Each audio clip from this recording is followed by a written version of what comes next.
Yang penting apa hal unfamiliar terms mungkin yang harus kita pelajari. Yang pertama mungkin yang disebut dengan anosmia atau gangguan penghidup. Artinya ketika orang ada bau dia nggak bisa cium disebut dengan anosmia.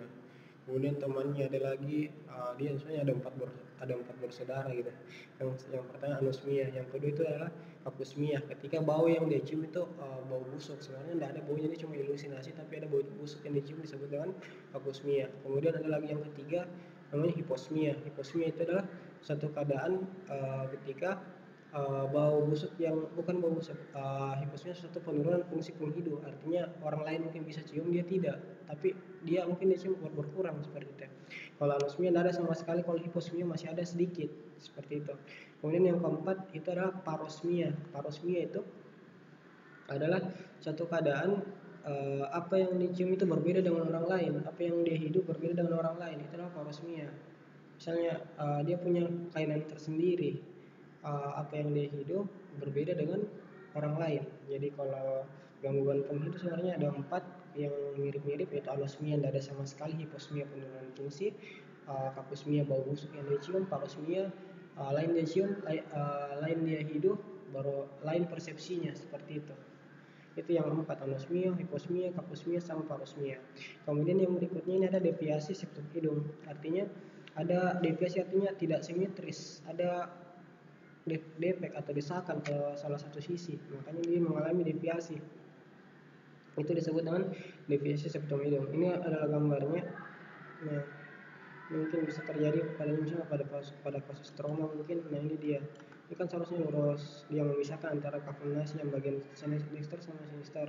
Ketika septumnya itu deviasi atau miring, Pak, bisa karena faktor trauma, bisa pada petinju dan sebagainya, itu disebutkan deviasi septum hidung. Itu kelainan yang kedua. Kemudian yang ketiga adalah epistaksis. Ini yang paling banyak. Epistaksis adalah keluarnya darah pada bagian kafum nasi. Nah, yang penting adalah apa mungkin macam kalau soal biasa kan bilang sebutkan apa anyaman pembuluh darah yang mengalami ruptur pada kasus epistaksis.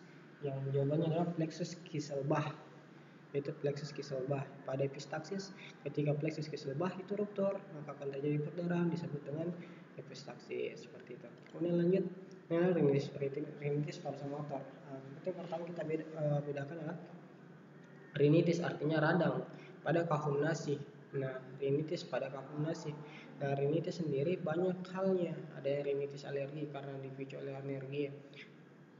Ada rinitis mungkin akut, yang kronis mungkin karena faktor infeksi ya. Nah, ini adalah rinitis vasomotor, artinya radang akibat gangguan vasomotor. Vasomotor itu apa? Artinya dalam kafum nasi ada pembuluh darah yang memang berfungsi untuk mengatur udara yang masuk itu menjadi hangat, dingin, mengatur suhu udara yang kita hirup. Itu namanya vasomotor pada kafum nasi. Nah, ketika itu yang mengalami gangguan, bisa menjadi rinitis vasomotor. Mungkin kita bisa baca definisinya. Rinitis vasomotor adalah radang selaput lendir hidung yang disebabkan oleh adanya gangguan pada saraf yang mengatur melebar dan menyempitnya pembuluh darah di hidung sehingga mudah pilek dan bersin-bersin jika terkena suhu dingin di pagi hari ataupun saat terkena air di pagi hari dan sejenisnya. Jadi itu rinitis vasomotor. Di radang pada rinitis yang disebabkan karena gangguan saraf sehingga tidak berfungsi dia punya sistem vasomotor, yaitu dilatasi atau konstriksi pada pembuluh darah sehingga dia tidak bisa menghangatkan udara lagi, dan umumnya terjadi pada pagi hari. Nah, kemudian apalagi, ini adalah rinitis, ini radang pada kafum nasinya. Ini rinitis alergi. Jadi rinitis banyak penyebabnya.